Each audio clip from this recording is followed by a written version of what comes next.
Imagine you pick up your phone right now, hit record, and film 30 seconds of your morning. You do not think about it. Your thumb finds the button before your brain even registers the decision. But here is the thing.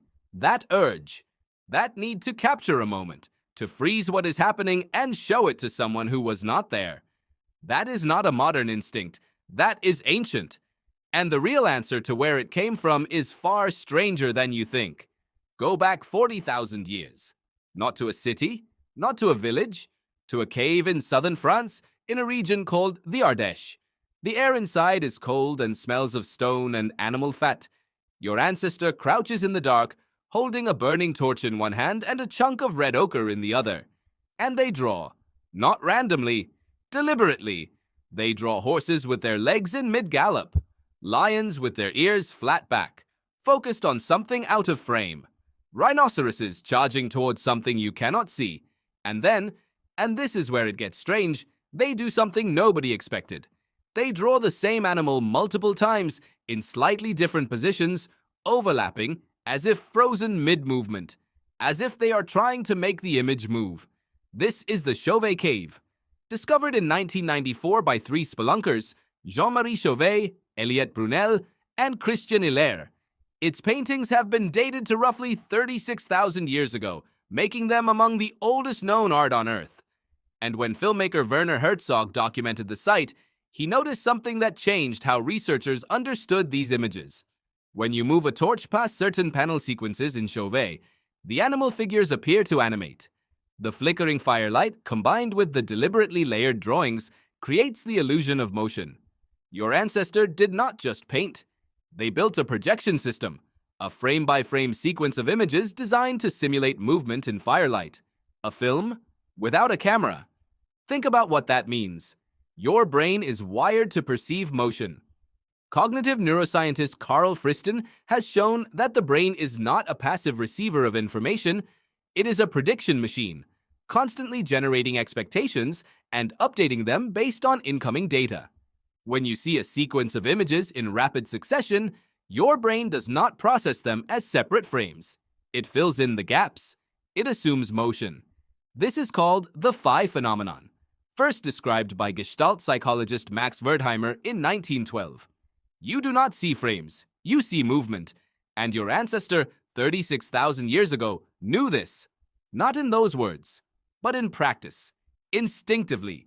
They were building what your brain was already designed to receive. Now zoom forward to about 5,000 years ago. You are in ancient Egypt. Scribes are carving sequences of wrestlers in progressively shifting positions along temple walls. Historians now believe these were meant to be read in sequence, not as individual scenes, but as a narrative in motion, a proto-flipbook carved in stone. Egyptologist John Coleman Darnell documented dozens of these sequences in the Valley of the Kings region and argued that the sequential storytelling structure is deliberate, not coincidental. The Egyptians were not just depicting a sport, they were depicting time. They were trying to make a static surface hold something that only exists in duration, movement, story, cause and effect. Your ancestor had the same problem you have when you try to describe something incredible to someone who was not there. They wanted to show, not just tell. Now go back even further, to about 70,000 years ago, in a cave in South Africa called Blombos. Researchers there found engraved ochre pieces, abstract geometric patterns, alongside shell beads that had been strung together. These were not tools. They were not weapons. They served no obvious survival function, and yet your ancestors made them, used them, and left them behind. Francesco D'Erico, an archaeologist at the University of Bordeaux, has spent years studying these objects. His conclusion is striking. The people who made these items were not just surviving, they were communicating identity, signaling meaning, encoding information in objects so that others, who were not present when the object was made, could receive a message. That is the core impulse behind every video ever recorded. Someone was not there. I want them to understand what I saw. Here is what is extraordinary. The technology has changed so radically it is almost incomprehensible. You carry in your pocket a device capable of recording in 4,000-line resolution, storing hundreds of hours of footage, and transmitting it in seconds to anyone on Earth. Your ancestor had red ochre and a wet cave wall, but the cognitive architecture driving both of you is identical. The same brain, the same compulsion, the same question underneath every attempt. How do I show you what I saw? That question is not a modern luxury. It is a survival strategy. Think about what early humans needed to do to stay alive. They needed to share information across time and space. They needed to show a child where the dangerous animals hunt without walking the child into danger. They needed to pass down knowledge about which plants kill and which plants heal without losing a person to find out. Representation, the ability to make a thing stand in for another thing, to create a symbol that carries meaning, was not decorative. It was functional. It was critical. Researchers like Michael Tomasello at the Max Planck Institute for Evolutionary Anthropology have argued that the capacity for shared intentionality, the ability to know that someone else's mind holds the same meaning you are trying to transmit, is the single trait that separates human cognition from every other species on Earth. Every video you have ever watched runs on that capability. Two minds, two moments in time, and a shared experience bridging them.